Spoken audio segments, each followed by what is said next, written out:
morning, everyone. It is 10 o'clock, and welcome to the first home-based meetup of the week. Today will be NCEES.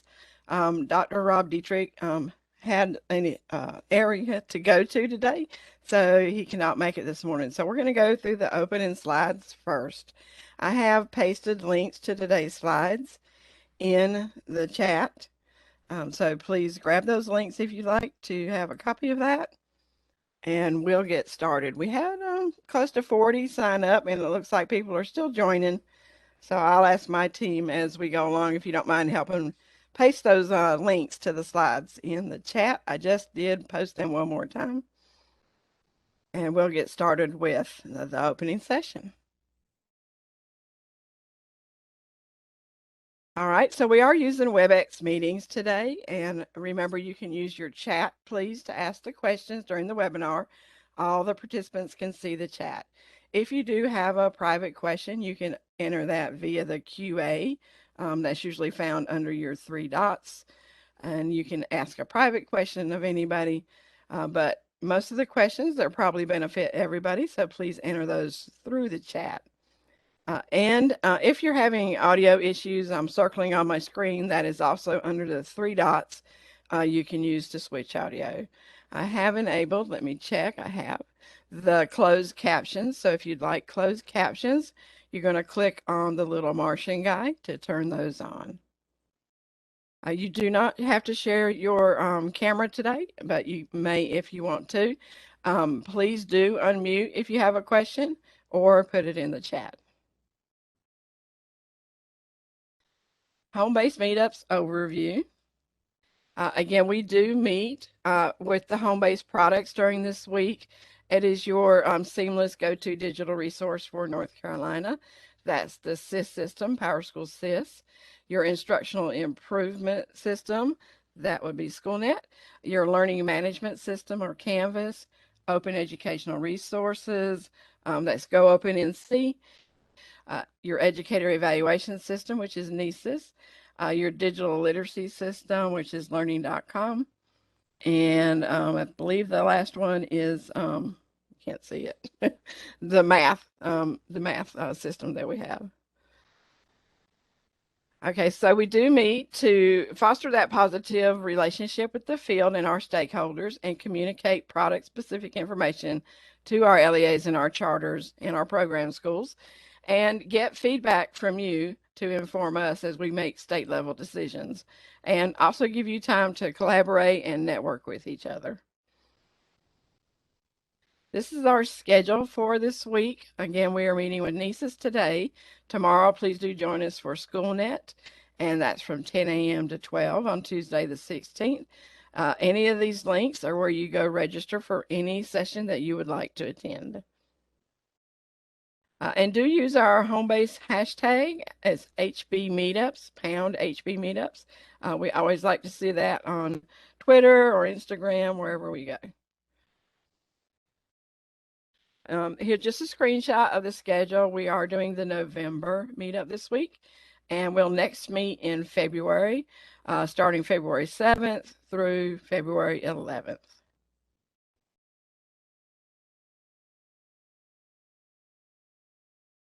I believe that's it.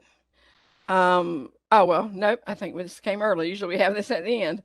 Here is our links to our slides. We will be going to the NCEES link at the end of these slides. Sorry about that. I'm used to that being at the end. So here are some home-based meetups updates. And we have from PowerSchool, North Carolina Maintenance Weekend was November 5th. That was the 20.11.4 upgrade. And they will also be holding new coordinator training March 7th through the 11th. So I believe there's probably a sign up or notification going out, I think, this Friday. And then SchoolNet Transcend 2122. If you're interested in this, please contact our product lead, John Mars. The Canvas has adjusted priority service team. This means more help for North Carolina, and I'm sure we'll hear more about that from Corey when we have the Canvas HBMU. Go Open and See. Please remember to put your resources there. Our resources are growing, and our hub admins can now manage their hub completely. And next product is learning.com. Tier 1 allotments have been released. I'm sure that's good news. We've been waiting for those. You can contact Audrey Long for any information about those Tier 1 allotments. NCEES, we have enabled the central office view-only role to all staff plans. That's been implemented. It's gone fairly smoothly. There are a couple little hiccups that we're working through, but I think that's gone very well. And from Rob, he says, if you want training, if you believe you need training on any of our products, please contact any of the product managers, and we'll gladly point you to the resources and set up times when we can meet with you for some one-on-one walkthroughs. And the HomeBased survey has completed. We want to thank you for completing that. We had over 4,000 folks to fill out that survey. Very good information and feedback we got from you, and we're using the survey to determine next steps. We are all over social media.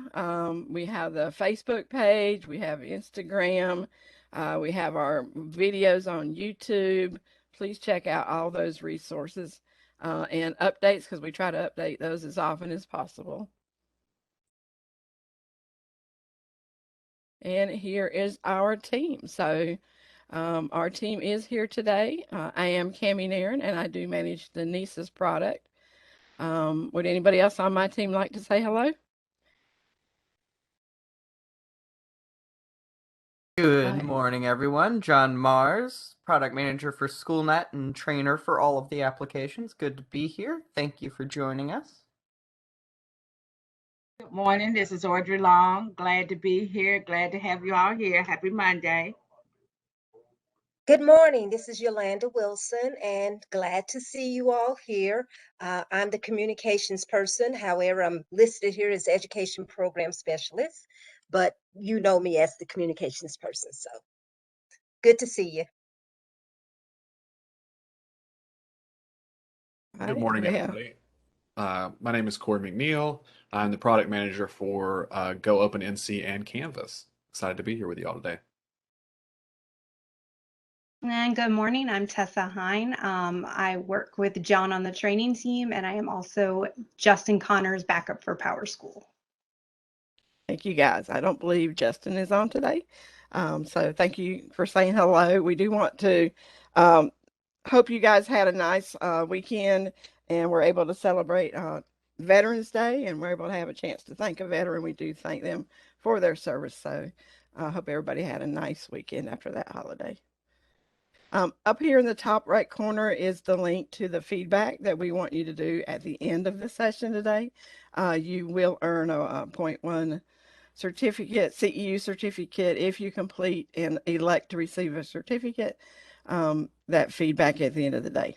So at this time, we are going to go to the NCEES slides, and I believe those are in the chat, so you can click that link.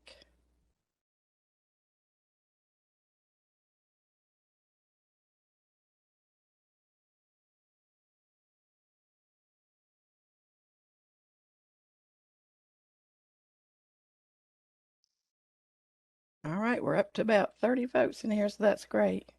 Thank you guys for joining us this morning. So we're going to jump right into NCEES. We've already done this, so we'll go by this and this and that. All right, so our agenda today is we did our opening slides, and we just want to welcome you to the NCEES session now. And the first 15 minutes will be updating HomeBased and NCEES from me. And then we're going to have the training time. We're going to review the mid-year processes and how to export a plan to PDF. I had continued asked for some more reporting resources. So we're going to look at exporting a plan to PDF. And then include some networking time for you for any questions.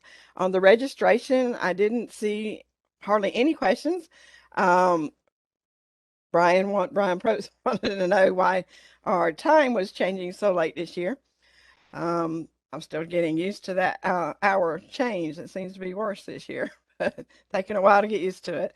And then the only other question I saw was about modernization and any information we have about that. And I do not have any updates on that. We have asked about that. COVID kind of put that behind. I know it is still being worked on. But as soon as I have more updates concerning NCEES in that process, I do not have any updates at this time, but know that we are asking, we are being included on what's going on. And as soon as we have more to share with you, I will. Here is the list of your contacts. Please do continue to keep a check on who our district leads and charter leads for NCEES are, as well as the other products at this link on the left. If you need to update those, you can email Yolanda or email HomeBased at dpi.nc.gov to request those updates in that list. Please do keep those updated. That's how we go out and see who our leads are. And it's also how you guys can go out and when you need to contact another district and find the district leads that you need to connect with. In the middle are the NCDPI contacts for NCEES, Dr. Dietrich, myself, and then Dr. Sachs. He's our NCEES product owner and the policy side of NCEES. We are in the process of conducting interviews to replace Dr. Kim Simmons, who retired. So that position should be filled within the coming weeks. And then we do have these home-based advisory board representatives. They're awesome. If you have anything that you want brought to DPI, they attend quarterly to our home-based advisory. That's Angela Cardell in Granville County, Sherry Thomas in Guilford County, Erica Newkirk in Chapel Hill, Carrboro, Brian Probst in Buncombe County, and Dean Richardson in Alamance, Burlington. So we thank them for serving. If you are interested in serving on this, it is going to be put on a rotation. So just let us know if you're interested in serving on that board of representatives. If you are not a member of our NCEES email group, we did have a bunch join recently, so appreciate that. This is not managed by DPI. It is managed by you. It was created with managers Brian Probst in Buncombe County and Sally Reynolds in Wake County. DPI does go out there and look, and we only jump in when we need to. But you guys are awesome and amazing at communicating with each other and answering each other's questions. The only thing we do ask is if you do reply, do a respond to all, because it's not automatically responding to all. If you just hit reply, it's only going to go back to that one person, and everybody else wants to know the answers too. Okay, it's time for our Padlet activity. So I'll put that in the chat. And this is where you can tell your successes and challenges that you've had since we last met in September.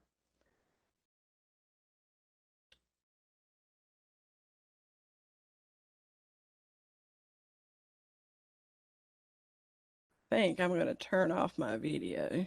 It's being a little slow here. Okay. All right, and while we're doing this, if you want to unmute and say hi, if we have any new folks here today, please unmute and tell us who you are and what district you are in, that you're new to NCEES. So any good news you have to share? What are you thankful for this upcoming Thanksgiving season? Any good news at your school districts? Any good news personally? Please do share that in the first column. And then any successes you've had since the last meetup, any challenges, and then the last column is for any DPI action items for me to take back and either find answers or work on. So if you're new to Padlet, you just click the plus sign and enter your subject. You do not have to put your name unless you want to, and then you can also enter text. There's a bunch of different items you can add to it. You do not have to do that. And when you're finished, just submit it and publish it once it's in there. Once it's in there, you can heart other people's comments, and so we can see what people are really supporting or behind or agree with. You can change the color of your note. There's just different little things you can do there. So I'm going to give you about 5 minutes, please, if you'll fill out the NCEES Padlet. Let me know if you're having any issues filling that out.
Okay, I'm going to unmute and we'll get started. Keep thinking of things to add to the Padlet. It does look like it has slowed down a little bit, so we'll go ahead and get started. And if you want to unmute on the little note that you put in, please do. The first one under good news to share says, whose district is that? All new principals and APs are trained and using NCEES for observations and PDPs. That's Angela. Thank goodness, because we had quite a few new ones. Yeah, that's good news. Yeah, because especially if you have a little bit larger district, getting everybody trained. Yeah. And then the fall 2021 paint conference had excellent topics and a wonderful time collaborating with colleagues. It was great. It was great even to get out. I did get a chance to participate in that with Angela and Sally and Brian and Shaquana and Carla. Carla. Yeah, thank you. And we had a good turnout and we had several online as well join us. So that was really nice. And we went through a year in NCEES for principals. So I'm sure we'll be happy to share any of that with anybody that would like that information. And somebody else is saying their mentor signatures are going well. That is good to hear. Remember, mentor signatures are required in the PDPs of people that are on comprehensive evaluation plans and they have a mentor assigned. So that's usually beginning teachers. Remember that it is required for those comprehensive plans, but the system will not require that step because there are people on comprehensive plan that don't need that mentor signatures. So we do have little warnings on there to please make sure your mentor signatures are signed if your staff is on a comprehensive plan. So I'm glad to hear that that's going well. And let's see what else we have. Evaluation completion rates. We just finished our first round of observation. Proud to say that all 6 of our learning communities have a completion rate above 85%. Awesome. And each learning community has about 30 schools. Well, that's really awesome. Yep. All right. Any other good news that anybody wants to unmute to share?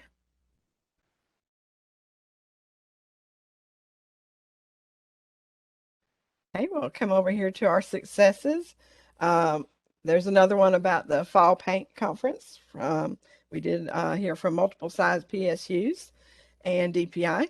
And then our NCEES webinars and meetups. I am new in my role as a NCEES specialist, and I have learned so much from the NCEES webinars and these home-based meetups, as well as the Google group. It has been invaluable as I transition into this role, so thank you for providing the opportunities. You're very welcome if you're joining NCEES. We all become specialists. So please do join us anywhere you can. We welcome you in your new role. We're here to support you. Your peers are here to support you. I think this has been a fantastic group to work with since I came on board with the NCEES system, gosh, almost 4 years ago now. So yes, anybody want to unmute for that one? What is it, a new district, a new role in your district?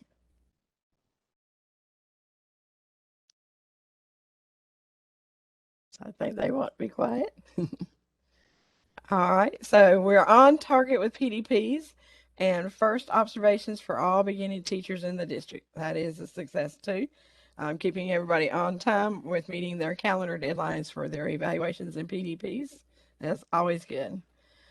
Accessing reports and following up with teachers who need to complete evaluation and BT items. Great. I know our last meetup, we looked at several reports.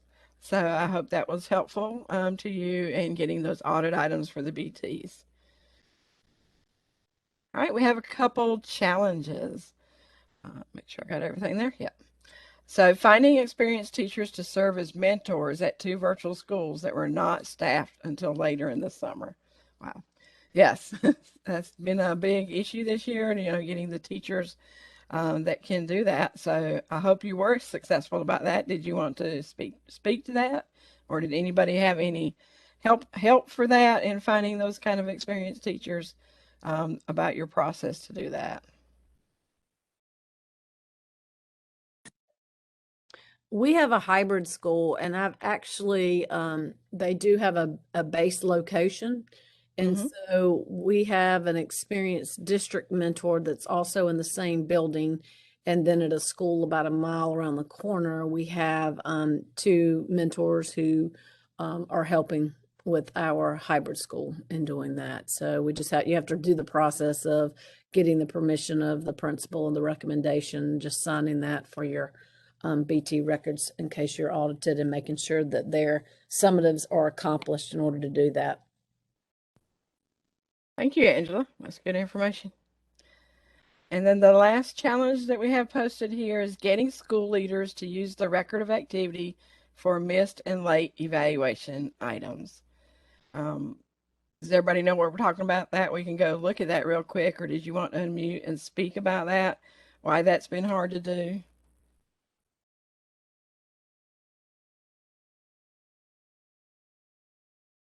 So I'm going to show my screen real quick. So when you're in a plan, let's try this one.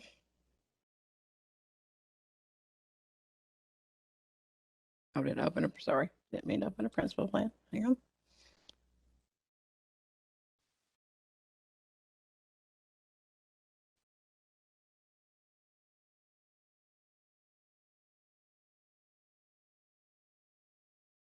So I'm opening up a teacher's comprehensive plan. And then in the record of evaluation activities,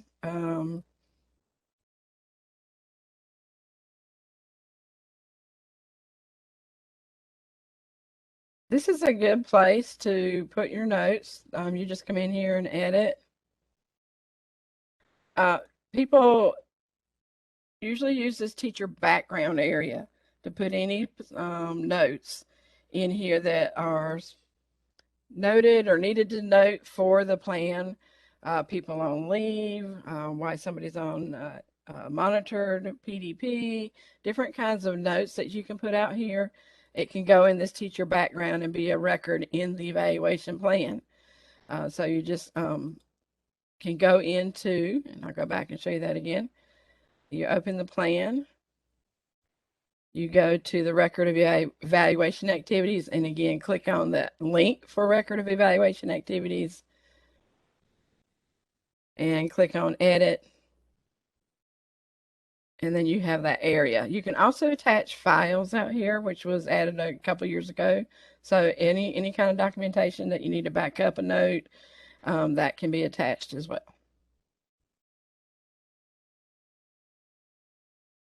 Anybody else have any suggestions for using that, why they use that area and what kind of notes you put in that area?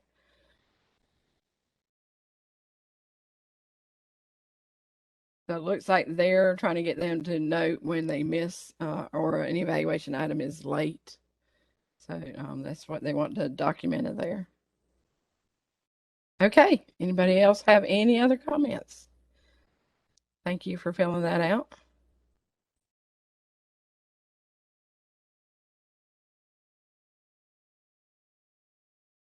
All right, so let's go over what are some issues that were fixed since we last met in September.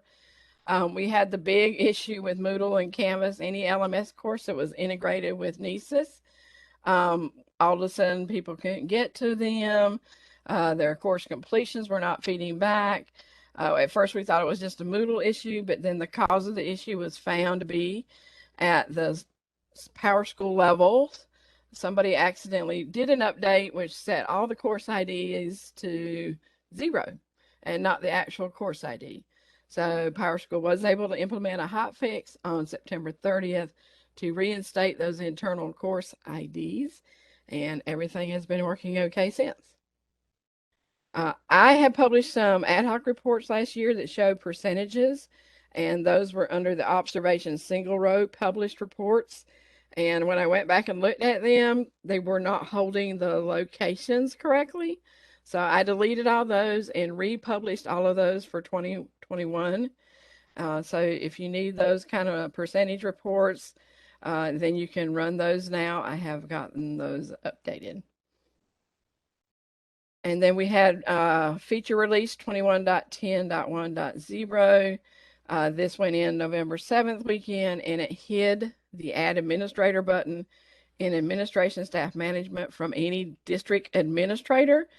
that have been set to cannot assign access rights. So they could still at that time click that Add Administrator button and get to assigning access rights, but that has now been fixed. So if you cannot see that button, it's because you have not requested your district administrator access rights to be updated to can assign access rights. And we'll talk more about that. So new items since September. We've mentioned it, the central office view-only role. So this is now in NCEES for the LEAs, charters. You do not have superintendents. So part of this will affect you and part of it won't. The central office view-only role is for our LEAs in schools that have superintendents. So those are the three roles of superintendents. Budget Code 111, which is the main superintendent role. Budget Code 112, which is your associate and deputy superintendents. And then Budget Code 118, which is your assistant superintendent. Those three roles, if you also now give them the district administrator admin type, they will no longer have edit access or rights on plans or staff unless those rights are manually assigned. So this role can access reporting, which is restricted to their access rights. The reopen rights have been removed from any superintendent that is also assigned to a district administrator admin type. Now they do get view only, and they can see all active plans in their location if they're a superintendent plus the DA admin type. The 21.10 feature release set the profile editable fields.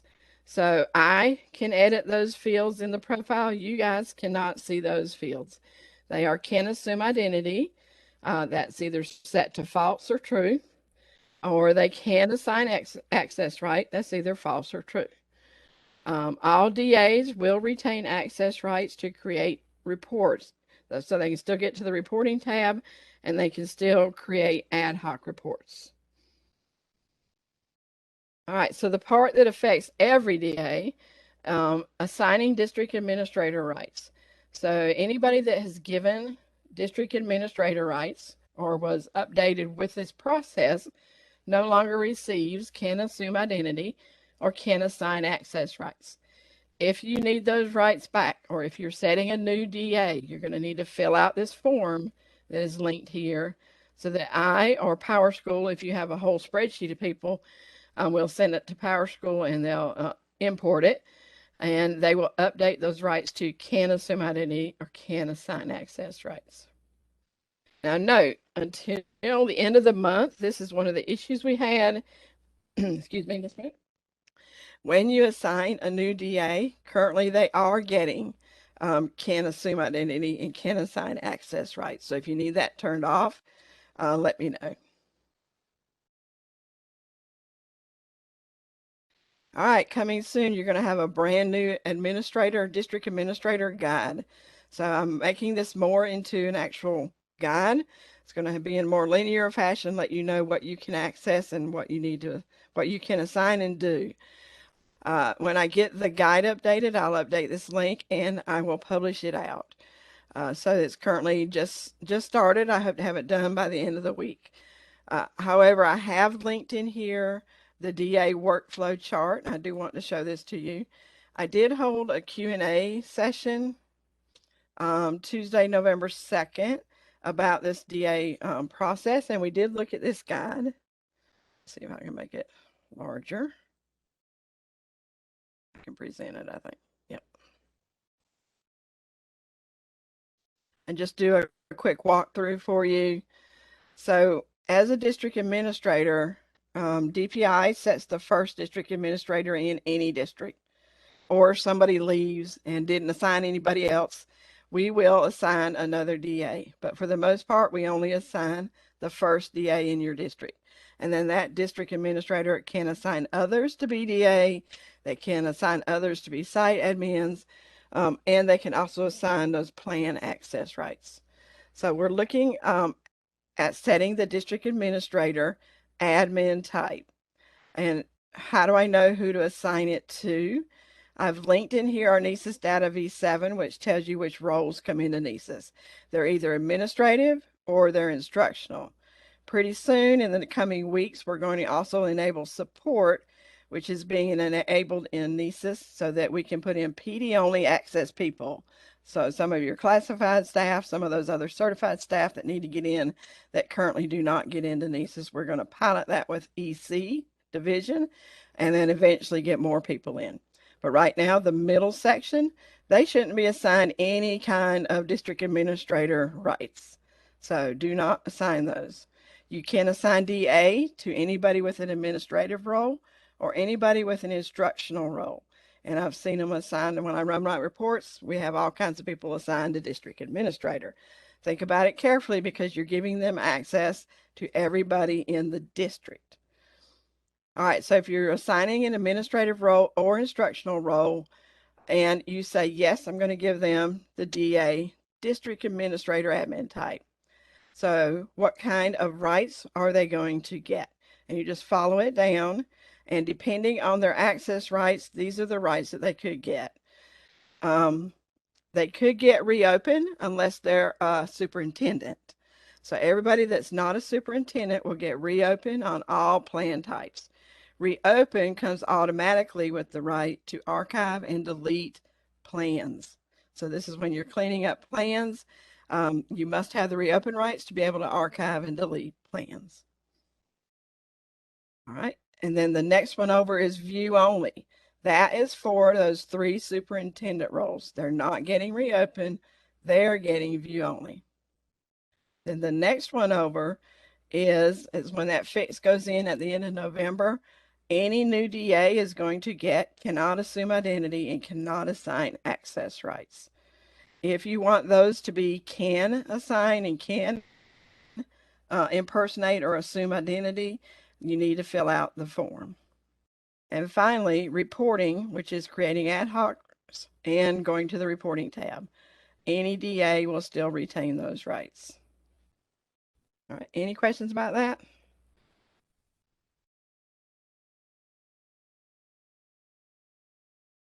Okay, and then I'm giving you this link. It is a work in process. I wanted to know, well, who can go where, when, and why, and how. So this is a spreadsheet, and I do want your input on, is this something that you would benefit from knowing? So I put a green check for every area somebody could access. So the top of this spreadsheet is your navigational tabs in NCEES. Home, my evaluations, staff evaluations, help guides, and can you access it if you're a super user, if you're a state administrator. We don't really use state and region administrators. If you're a district administrator, which is the PSU level, you'll get a green check for everything that you can access. If it must be assigned to you, I've left them blank, but I put a note. You can have PD playlist if it's assigned. If somebody assigns you access to PD playlist, then you would have a green check here. All right, and then the user roles, that's your administrative or instructional staff that are coming into NCEES. And then any additional configuration that I could think of, I'm adding those below the admin types. So then I took this top navigational row, and we're coming on down, we're looking at the home tab. What can you see on the home tab? So district administrators, did you know you had a news area called DA Dispatch on the home page?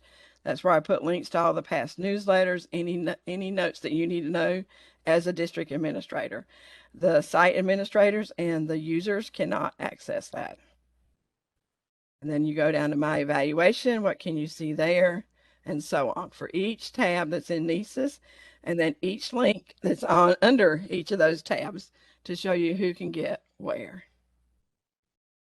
So is this beneficial to you for those of you that need to get in there and figure out who can access what? Now these bottom ones I'm still working on. Don't have those little check marks in there yet.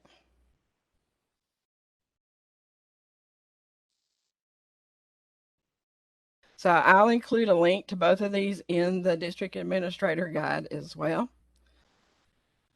What else is coming soon? Feature update 21.10.2 on Sunday, November 21st. This is Mountain Time, so I'll come in here and change this to the Eastern time.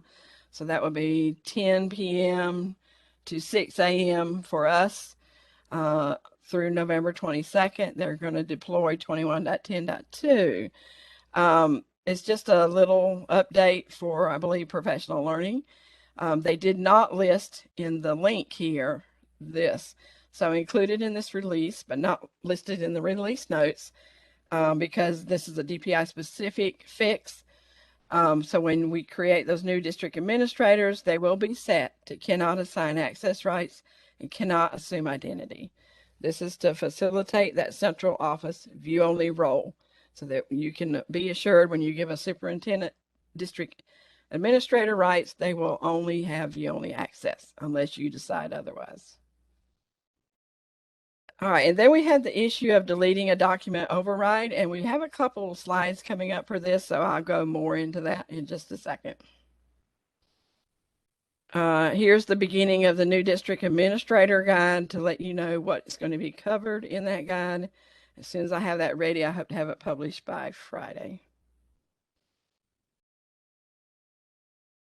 All right, so we had a district that accidentally started a document override. And of course, a document override is only for an evaluator or an observer or a district administrator to use when the teacher has refused to acknowledge a post-observation conference. So they would complete this document override. So when they realized they clicked into it, they realized they didn't need it and thought they had to delete it. So they deleted it, but it deleted everything out of the pre-observation conference except for the signature, and everything out of the post-observation conference evaluator acknowledgement except for the signature. So when we took this to PowerSchool, it was determined that the override, the pre-observation conference, and the post-observation conference were all on an interconnected form. So when you deleted this form, it deleted both of these other forms. All right, so what we've done, they could fix it so we can disconnect that form, but we don't want to do that during the middle of the year when we've already got data in the system. So at the end of the year, we will be disconnecting those forms so that one does not delete the other. For right now, I'm adding a rule under the document acknowledgement override that tells you this is only utilized to sign in lieu of the teacher's acknowledgement, i.e. the teacher or staff refuse to acknowledge. The administrator must supply a comment for completing the override, and this also includes previous activities from this section, this observation. Deleting this form will delete all current and previous activities shown below. So PowerSchool is showing what will be deleted now. Originally, you would have only seen what was in the yellow if you were completing this override. Now you're going to see everything that's been filled out. So if you think you need to delete this, know that it's going to delete everything. So this is our solution until we can get to the end of the year and disconnect those forms. I don't think we have many people deleting these, or I would have heard about this before, because we have used document override for a couple of years now. Any questions about that issue? This is going in place within the next week or two. I'm giving them the go ahead today to start putting this in production. And this is going to have to be done on all the areas and all the forms.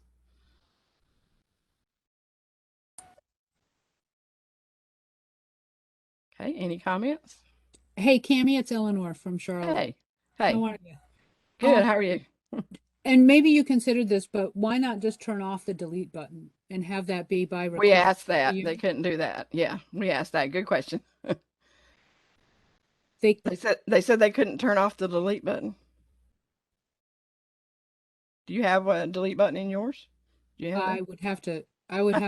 Oh, I think you do, but I'm not sure. But we did ask that. Can we just turn off the delete button? Well, yeah. Okay. Yeah, that sounds. It's not it's not inconsistent, but it's but that is one of those things where it does seem to be would have been a simple solution. Yeah. That's right. That's right. Particularly for the 4 times it happens every year.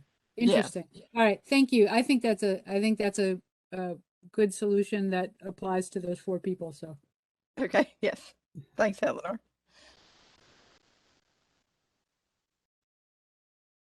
All right, just a reminder that we do have training accounts. I've gotten a couple of questions that people needed some training accounts. So I do have these 3 spreadsheets out there.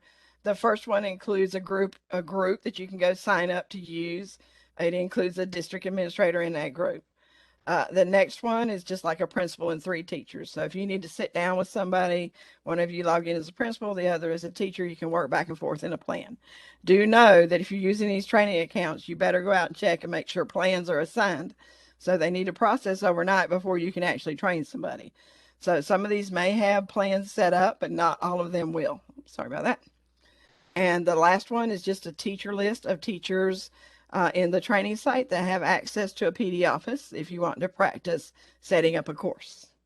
So there's 3 spreadsheets there that you can use. You just click out there and put your, let me look at this one.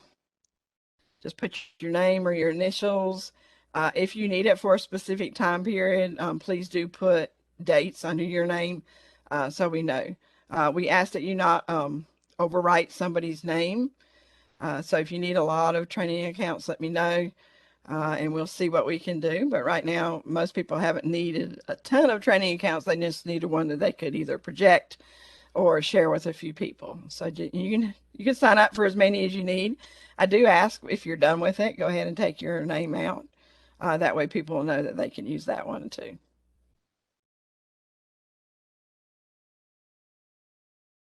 All right, see what time it's 10:44.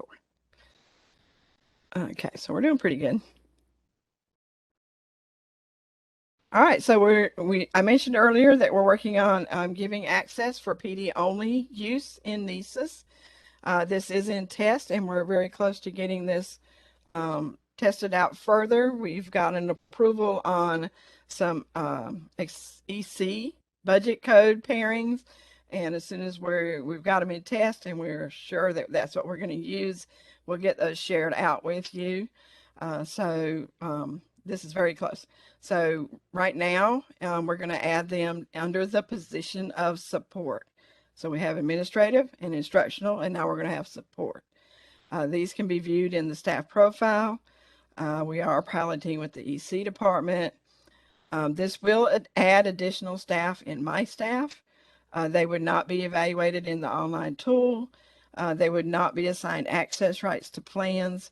And we are QAing evaluator leads use of filters to hide support staff from the roster. So I'm just going to pop real quick over to my staff to show you. We do have those filters now on the My Staff page. So see here, get bigger. Here where we have position, you could add a filter for position. And I just always do contains. You do administrative, and this is not a good thing because I don't have a bunch on here. But see how you can put it in, it's only going to show you that position.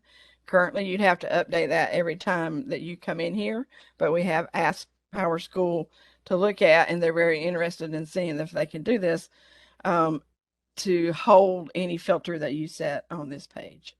But right now, you would have to come in here and you could do does contain. So I would use does not contain support if I'm only working with administrative or instructional people that day.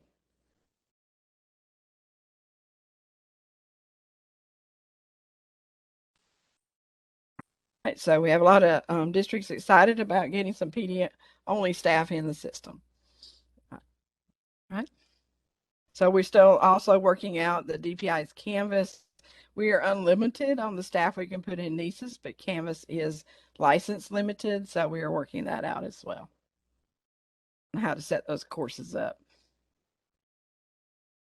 All right, so that's all the news I have. Do you have any questions before we move into the training portion of our home-based meetup today? Hey, Carrie, it's Eleanor again. I was going to put this in the chat, but I'll just bring it up. And okay. We've run into several instances lately of duplicate observations. Mm-hmm. And I wondered if anyone else is seeing that. So that's where you get the A and the B. Yeah, it seems to happen if somebody has a blip in their connectivity while they're working on the observation, and that's exactly what causes it. Yeah. Yeah, it's very easy to resolve, but people don't recognize it right away. I just wondered if anybody had seen more of those, or if we're just seeing, one or two of them per week just because we've got higher volume. Oh, I haven't heard of anybody on this call today. Are you seeing that a lot now?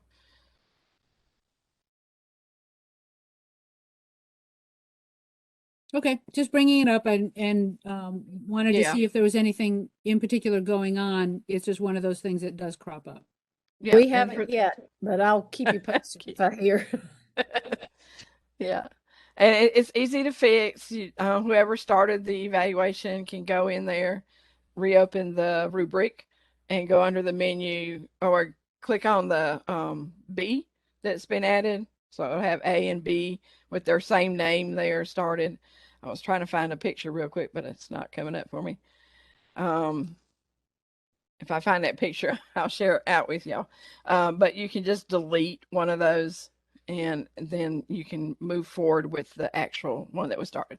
You might want to look into it, but most of them should look just the same and not have more data entered than the other. You can just safely delete the B and then leave the A so you can move forward. All right. And I do see a question that I didn't see earlier. It says, do the teachers see those comments in the teacher background? I'd have to run a report to make sure. I would think they do, because it is their plan. If you want to put comments in that teachers don't see, the evaluators do have, forgot what it's called. Let me go out there. They have a journal that they can put those in. On the principal plan, they have evaluator notes, but on the regular plans, having slow internet today.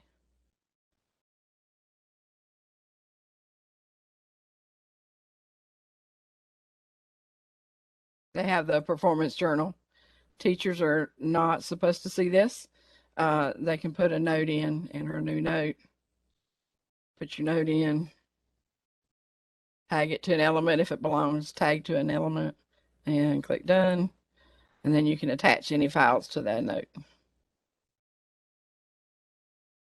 I hope that helps that questioner. All right, any other questions? All right, I think most of you are probably pretty expert about the mid-year processes, but we're going to go through some of those. I do know we have a couple new folks, so anything that you want to see live, let me know. So we're going to go through this now. So we're going to be trained on mid-year evaluation process for teachers and staff, for principals, and then how to export the plan to PDF. All right, the first thing you want to do is check those access rights that you have assigned. So on the principal plan, you can assign evaluators, the person who will be completing the summary evaluation. They can do all the observations except for the peer, and they can do that summary evaluation. You have the contributor. This is a person who needs access to edit the notes and artifact activities. All other activities are view only. You have view only to the principal plan, anyone who needs to view it but cannot edit it. And you can assign reopen administrators on the principal plan. So they're responsible for reopening and unlocking steps. This is automatically assigned to most district administrators. And then teacher staff plans. Again, you have the evaluator. Remember, they can do all observations and they can do that summary evaluation. They cannot do the peer observation. This is automatically assigned to that budget code 114, the head principal. They get to be evaluator to everybody in their district, including the APs. So you do not need to assign these rights to a principal. Everybody else that needs to be an evaluator and do that summary evaluation as well should get this evaluator right. Observer. So this is for those APs that don't need to do the summary evaluation. You can give them observer rights and they can complete any of the observations except for the peer observer. Now, people have assigned this and they can start that peer observation, but they cannot sign that peer observation. So make sure if you have a peer observation going on that you've given your peers the peer observer access right. Okay. Remember, this is required on all comprehensive plans, even if they're not a beginning teacher. To get through that plan, if you've given them comprehensive, they're going to need a peer observation. And then it's optional on all the other plan types. Mentor is the person who will be a mentor for the teacher's PDP plan, those beginning teachers. And again, you can do view only on the teacher staff plan. You can also do, it's not listed here, but you can also do reopen on the teacher staff plans. So we're going to take a first look at the principal evaluation plan. Here are your guides for the principal plan, one for the principal and one for the evaluator of the principal. The principal evaluation process has gone through steps 1 through 4, and they will be getting into the mid-year conference meeting to discuss their progress of goal attainment. School-wide student growth data should be available for review, and it's documents progress toward achieving goals. And there is a form that can be used, and that is linked on our Google site. Your big question is what adjustments need to be made mid-year. So there are 3 steps in the mid-year conference, and that's to update your performance goals, conduct that mid-year review, and the evaluator signs off on it, and then review the mid-year review, and the principal or the AP signs off on it.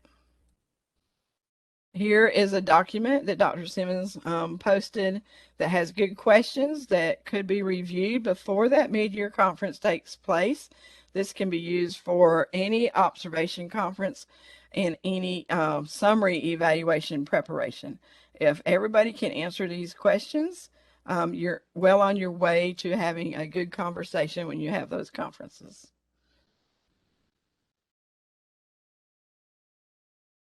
So continue that data collection. We looked at this last time for the beginning of year, but this data collection should go on. Here's the area for evaluators to put in notes, artifacts and notes. The principal can put in notes there. The evaluator notes are not viewable to the principal. And then the rubric. So the evaluator completes the observation rubric and shares it with the principal. My arrow's a little too long here, but this is where they do the artifacts and notes process that I just showed you. Both of these, artifacts and evaluator notes, will have a similar screen.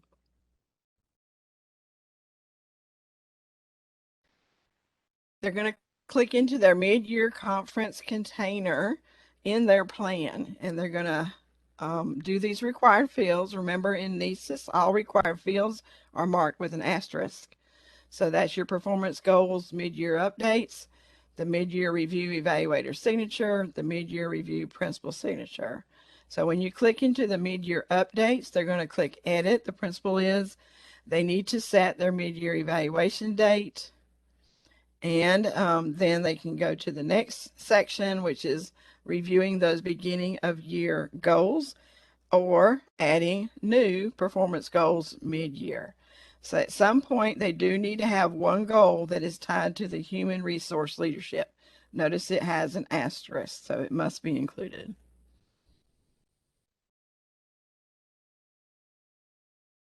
Any questions about the principal process? We are going to have a webinar November 30th, I want to say. I do have a slide in here for that, so make sure your principals join and the evaluators of principals know about that webinar, and they can sign up to join us, me and Dr. Socks, for that webinar. All right, let's get into mid-year teacher and support staff, professional development plan, those PDPs. Remember, on a PDP, the individual plan, the teachers do their goals. On the monitored plan, the teachers and the evaluator work on the goals. And on the directed PDP, the evaluator will do the goals for the teacher. Here are your guides for the PDP plans. There's the mentor guide for their portion on signing off and reviewing and signing off on the guide as well. On the plan, sorry. So it's mid-year, so we've already done observation 1, and we're getting into observation 2 on the PDP. So we're looking at the right-hand side of the screen. Sorry about that. So observation 2 is in the evaluation. To correlate it with the PDP on the right, it's the PDP details mid-year review. The teacher is going to complete that mid-year information, and then the PDP evaluator signature happens next. And then the PDP mentor signature, if this is a person that has an observation and a comprehensive plan. And then the PDP teacher signature mid-year review will happen, and then the evaluator will lock that container. Sorry about that. Remember, if you see this circle with the I in it, it means something needs to be done before you can get into that activity. And if you hover over the I, it will tell you what needs to be done. If you're in a plan and think of something that you need to email somebody else on the plan that has access to the plan, every main activity in the container will have an email icon. So here is the formal observation and the evaluation side. On the PDP side, it's with the PDP details mid-year review. Okay, I'll mute just a minute. Be right back with you.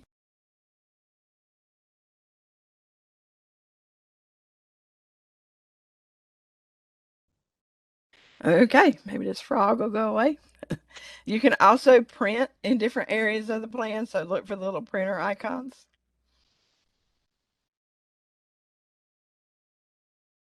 That was a quick overview of the PDP mid-year. Any questions about PDP?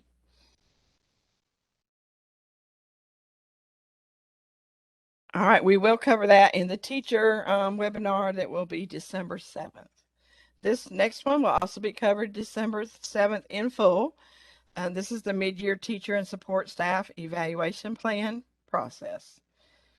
So I didn't list all the help guides. They are in NCEES on the help guides page. You have one for the teacher, one for the evaluator, and then one for any additional people that have access to a plan. So here's a peer observer guide for the comprehensive plan. It can be used for any of these other plans. It's just posted here because it's required for the comprehensive.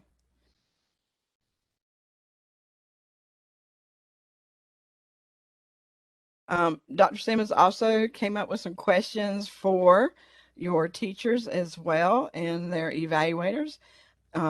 Both need a copy of these questions to look at, study, think on, and decide what they want to talk about.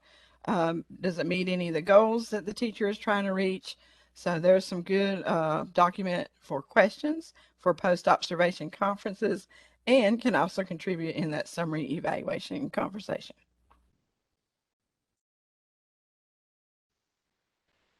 Here's an updated cycle chart that Dr. Sox put together. So it's very similar to our previous versions. So I just wanted to give you the newest one.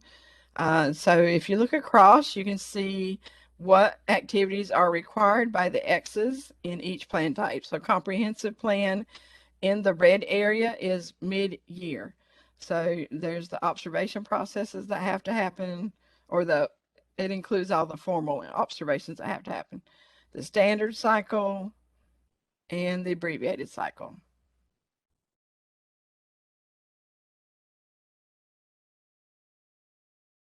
We're in step 3 at mid-year, and that's component 5 for the observations. Just a reminder that formal observations are 45 minutes or an entire session lesson. Informal observation should last at least 20 minutes. For teachers that have less than 3 years of employment, they are to be on a comprehensive evaluation cycle, and that's going to include all 3 formal observations and 1 formal peer observation. And then teachers with more than 3 years of employment will be on a standard or an abbreviated evaluation cycle. The standard includes 3 observations. 1 must be formal. The abbreviated includes 2 observations on standards 1 and 4, and abbreviated observations may be formal or informal. If you have a teacher that is renewing their license, they should not be on abbreviated. You should put them on the standard evaluation cycle. And then component 6 is that post-observation conference. Make sure you conduct those no later than 10 school days after each formal observation. So when you do that mid-year observation, you want to hold that post-observation conference within 10 school days after the observation happens.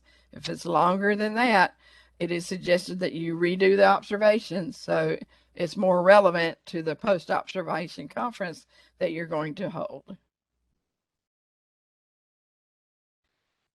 Looking at the rubric, the post-observation conversation should be linked back to the descriptors, not the rating category. So you're looking at knowledge, action, interaction, and extension. These ratings are for the summary evaluation, the developing, proficient, accomplished, and distinguished. That's only for the end of year summary evaluation. Right now, you're looking at the descriptors, the knowledge, the action, the interaction, and the extension. And Dr. Sachs has a very good webinar on that process. There should be more than 1 observation to inform a teacher rating at the end of the year.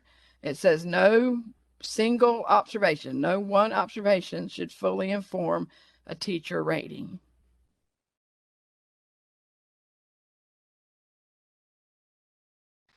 All right, so this is where we're at. All of your green dots show what needs to happen, what needs to be locked so that the summary evaluation will open at the end of the year.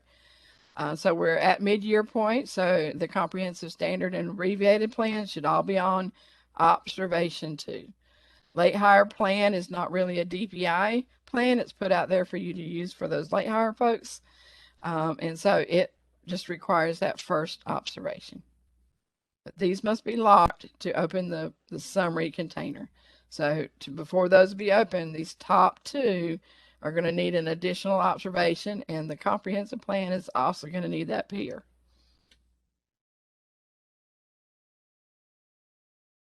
So here's that container we looked at a while ago. On the evaluation side, this is a comprehensive sample. The required fields are marked in observation 2. Now, observation 1 had these pre-observation conferences required. In observation 2, they are not required. You can still do them. But what is required is the formal observation, the post-observation conference, and then those acknowledgments. So here's just a look at that. If we go 1 through 8, pre-observation conference is optional. If it is done, you must have the teacher acknowledge it. The formal observation happens next by the observer or evaluator, and then they would also sign off on that when it's done. It goes to the teacher for acknowledging or signing off on. The teacher can conduct a written response at any point. This is optional. And if a written response is put in, the observer or evaluator must respond to that written response and acknowledge it. And then finally, once everything is done, the evaluator or observer can lock that observation activity. All right. Any questions about that? All right. So we did have some more folks that said we want to learn more about reporting in NCEES. So we're going to look at exporting a plan to PDF. There are 2 help guides out there. The first one is exporting a plan to PDF using the partial export choice. And this you can use to mass run end of year individual PDFs of summary evaluations. Do we have anybody on here that has done this, and did you find it helpful? I would like some comments, please, about that report at the end of the year, because I think we have a lot of people that don't know it's out there.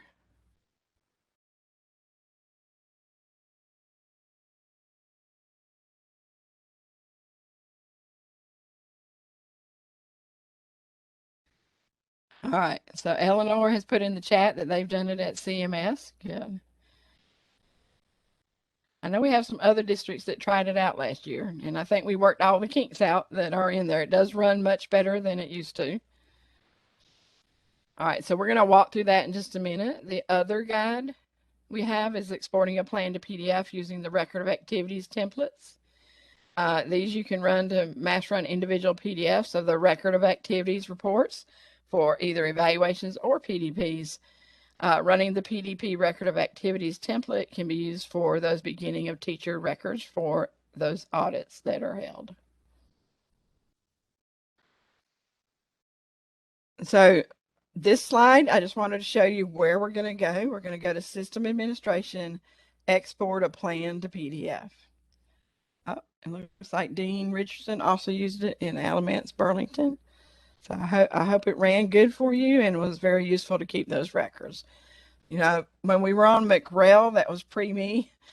They used to send us those end of year individual PDFs. That is not done with this system. So this is a way for you to get those individual reports. It looks like Jacqueline Hargrove, she said Warren County used it for the BTSP monitoring visit. Great. Yep, it's a good way to mass run those. And so you're not going into every single person going into their plan, opening up the record of activities, printing the report. This is a good way to mass do those. All right, I also put on this slide the macros that you're going to need to name your reports. This is what's going to show when the report is completed. It's going to put your reports in a school folder, and then it's going to name it by any of these macros that you put on there. I suggest if you need the employee ID to use that on the naming, because it does not pull in the export a plan to PDF anywhere. There is not a field that we can pull that in with. The only place that it can be pulled in with is on the naming of the report. All right, so let's go take a look.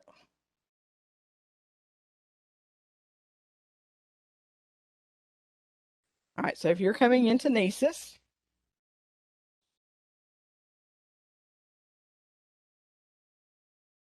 all right, we're going to go to System Administration. And remember, you must have district administrator rights to do this. We're looking under Applications. Oh, right here, export a plan to PDF.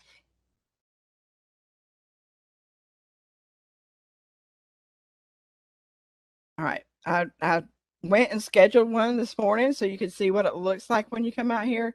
When you first come out here, you're not going to see anything in your export queue. But here I've scheduled a report. It gives me the name that I named the export by, and then it gives me the status that it's scheduled. We must always select to do the file download. Never leave it on FTP or you will never see it. FTP, we don't have a connection for that for all the districts. So you must do the file download. Once it's there, you're going to see completed exports down here. All right, so I see everybody. So it looks like we have folks out here running some. Great. And it will tell you how many completed. And so I might need to get with Heather because she says 0, 0. So I need to look at that. But it will tell you how many completed and how many failed. If they failed, you have an I to click on, and it will give you the reason. That's what was fixed this past year or a year and a half ago. We had some failures, and now those should no longer really show up a lot. If you get any, sometimes you can just rerun those few people that end up in the failed section, or let me know if it's getting bad. We'll get PowerSchool to relook at that.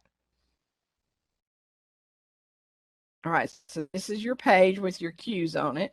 When you're running a report, whoever report request is in the queue first gets run first. So it doesn't matter what district you are. If Brian comes out here and puts a new report request in, it's going to fall behind this one that I just put in. So make sure you time out when you run your reports. They will all run, even if it's past end of year, they will finish running. So do know that it is a queue process. So you need to get your reports in. and time it out so that they have time to run and that you can have those hopefully right at the end of the year or before the end of the year. We are asking that everybody finish end of year by June 29th this year instead of the 30th. So DPI has time to run their reports as well. And we'll look at that on the next home-based meetup. So let's schedule a new export. All right, so here I have number 1 is plans, and then I'm going to select what type of report I'm going to run, who to include in the report, who gets a notification of the report, any options I want to set on the report, and then I have a chance to review it before I schedule it. So I have a list of all these reports. I can do a couple ways to run a current report or a past year report. I could maybe I want to run a report that has 2021. So notice here I have my 21-22 reports and my 20-21 reports. Another way I could do this to filter it down is to add a filter, and I can do name. I'll do contains. Maybe I want to run a comprehensive. And now I have all my years with the comprehensive plan. Once I see the one that I want to run, I will go select it. So let's do the comprehensive from last year. It does tell you how many participants are on it. It should only run restricted to your rights. I'm going to show you how to do a partial export. If you do a full export, it will include all the activities in the list. So we're going to come over here and see all those activities when we select partial. All right, then we have the template exports, and that's what you're going to use for those beginning teacher exports and things like that. So we're going to look at partial export right now. So let's click next. All right, so here is all the fields that will be included if I selected that first include everything. And notice until I uncheck this, it's going to include everything already. So I'm going to uncheck it. Then I just need to decide what I want to see in this report. So I've got my observation 1, 2, 3, the peer, the additional observations. Here's the record of evaluation activities. This is just that one page with the teacher background in it. So if you want a report showing that, you'd use this section. And then here we go with the summary evaluation. So I do want the summary evaluation, and you decide how much you want included in that report. I'm going to go ahead and include all of these. The summary evaluation, the conference, the rubric, mock summary activities. Do I want to show what school was assigned at the time of training and orientation? Don't think I want any of these others. Maybe since this is comprehensive, maybe I want to include the peer observer access. All right, once I decide what I want in my report, I'm going to click next. So I would maybe just run for a small group to start with, just to see what's going to be included in that report. And then now you can select specific users to include in the report, or specific districts if you have access to more than one district, or specific site, which you guys as DAs would have access to more than one site. So you could just choose your middle schools or your high schools, things like that. I'm going to do specific district. Again, you can add a filter. You can only filter on a district. So I like to use contains and NCEES. It seems to be better than starts with, those kind of things. I always just use contains. And it doesn't automatically update here. You're just going to click update table. So now I have all my trainings. So I'm just going to include one of those. Notice how when I clicked on it, now it says exclude district. So I'm taking it back out of the report. Now I'm putting it in. So, and then if you scroll to the bottom, you'll see how many choices you made. So here's one district will be included in this report. Now notice I have 29 results. Maybe I don't want to click to another page. I could always add more results on the page over here. All right, I'm going to click next. All right, who gets the notification of the report? If it needs to go to somebody in NCEES, then you just start typing their name. Sometimes it takes a while to find folks. Give it a minute. There we go. You have to click on the thing that came up and it will add them here. You can always take them back off if you selected the wrong person. You can also email this to people and let them know this report is going to be out there outside of NCEES. I don't know that they have access to the report. Only you that ran the report are probably able to get in here and get to that queue of processed reports and then download it. But this will let other people know that you have started that report and will let them know when it's ready. All right, we're going to click next. All right, this is where you're going to name your report. So I'm going to do 2021 comprehensive summary. And this is where you need the macro. And the reason I put it on the slide is because you can't come up here and copy it. It disappears. So let me see if I can remember. Employee ID.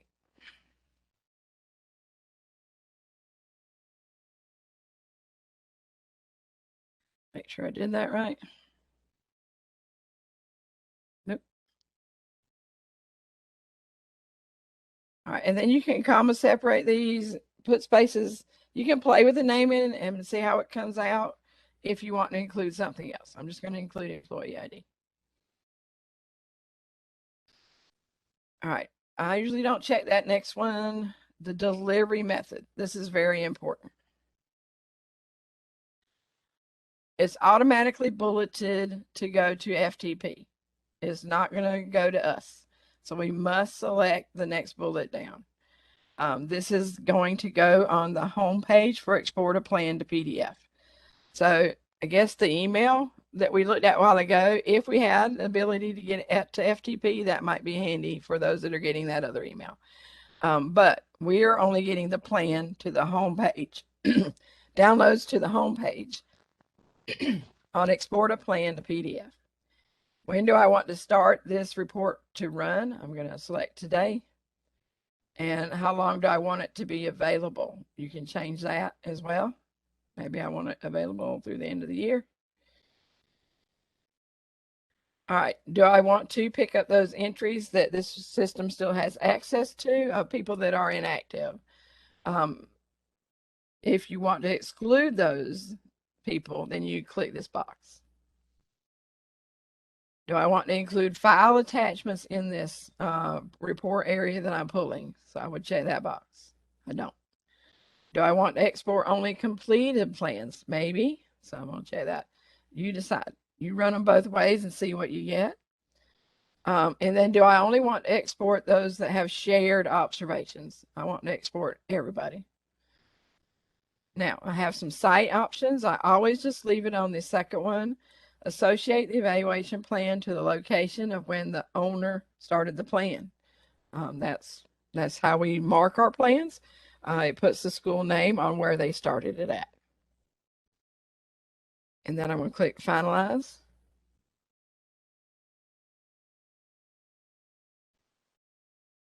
All right.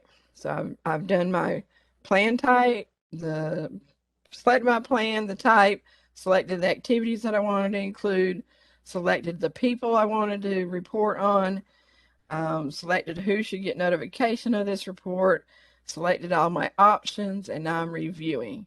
So notice that I could click in here and make any changes that I want to the names, to any of these fields. I can go back and make changes. And then it's going to show me what activities I selected to show up in the PDF. And then who am I printing? Who are the people that I'm targeting to be in this report?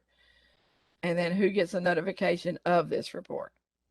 If all of that looks good, I'm going to click Schedule Export. And now I've got it scheduled here in my export queue.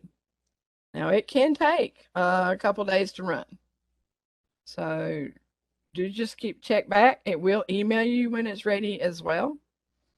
Does anybody need to see any of that again? However, it is a fantastic report.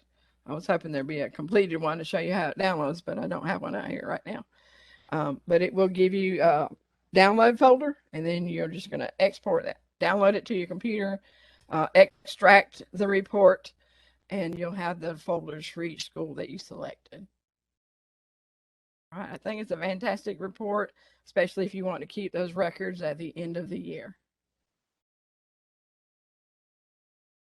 Anybody have any questions?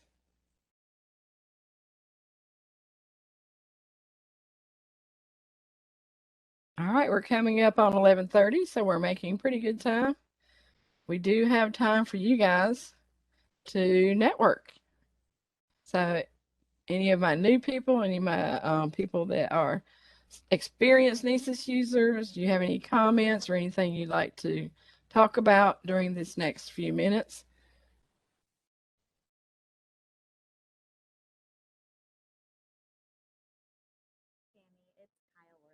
Yeah. Hey, Kyle. Good. Hey, my question is, I know we were supposed to do some of these meetings in person, and they've changed to virtual. Do you know if the rest of the year these meetings will be virtual as well? Yes, the HomeBased Meetups, yes, they will be virtual this year. Okay, thanks. Yep. And Kyle, are you doing okay now with your DA rights? I am, yes, thank you. Good. All right. With my role, it's like, oh yeah, that is what I am. Okay, so yeah. Yes, okay, and I was good. able to sign up or give Jennifer those roles as well. So yes. Okay. So thank you. Good. You're welcome. I did look at our request sheet this morning. I saw about 4 or 5 requests out there this morning, so I'll get those updated after our meeting this morning. Okay, great. And does that take then 24 hours? So no, it's immediate. Once I set those rights, okay, great. Yeah, it's immediate. Mm-hmm. Awesome. All right, I will let her know. Thank you. Okay, you're welcome.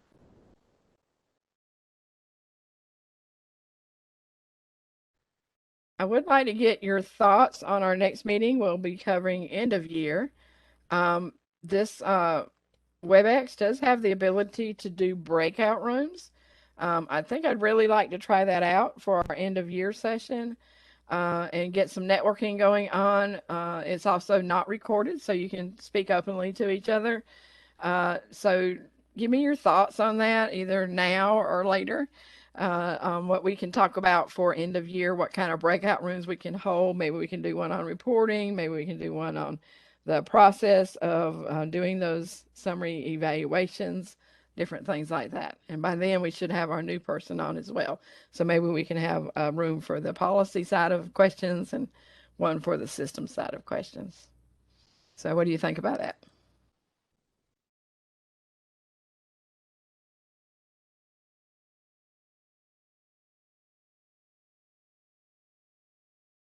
I guess I think depending on what the breakout rooms, like what we're going to be talking about, I guess it would just all depend on the topic and, you know what I mean, what we're doing. Yeah. Because we don't seem like a lot of people are very talkative. So they're being quiet today, yes. Yeah. So trying to figure out, how. Yeah, so that's what I'm thinking. Maybe the breakout rooms would give you more of a chance to talk without, being recorded and things like that. So. Yes. Yeah. Yeah, I guess it just depends on the topic. You know what I mean, or what needs. Yeah. So if you think of any topics that you would like answered at the end of year, let me know, and we'll try out the breakout rooms. And I would hate to miss what's going on in another room. Well, we do come back and summarize what happened in the other rooms, and do share any specific notes that should be shared with the whole group. We would do that. And we are, not a great big group. We only have 30 on today. So if you guys like how we're doing this now, I do miss the face-to-face because it does seem we do get more comments then. So just let me know if we want to try it. We don't like it, we don't have to do it again. Is that something you think would change, trying to do the next or at least the last one face-to-face, or no? Oh, right now we've set them up for all virtual. So unless I hear if I hear different, I'll let you guys know. But right now they have been scheduled to be all virtual. We didn't get enough people to volunteer. Okay. Yeah.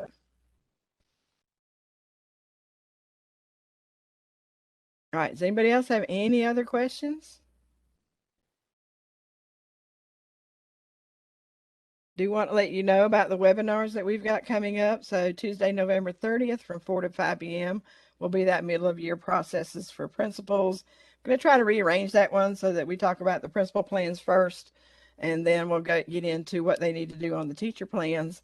And then they could also attend that middle of year teacher process to get the in-depth on the middle of year teachers, which the teachers and support staff should attend on December 7th from 4 to 5 p.m. and the evaluators of teachers. And then I am planning on holding a full-blown admin reporting in NCEES on Tuesday, December 14th as we wrap up the year. So you can click on those links, share those links to register for those webinars. If you want details on those, just go to our Google site and go to the webinar page, and it'll have all the details. All right, so let me get this. Let me put the feedback.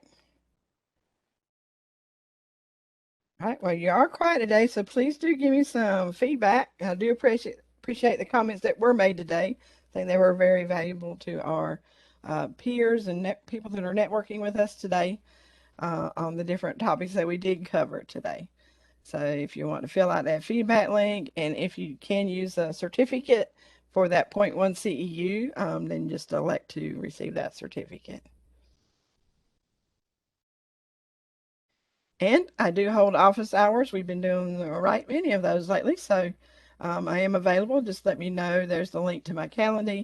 If you can't find a time that works for you, always email me. We will find a time that will work for you and your team.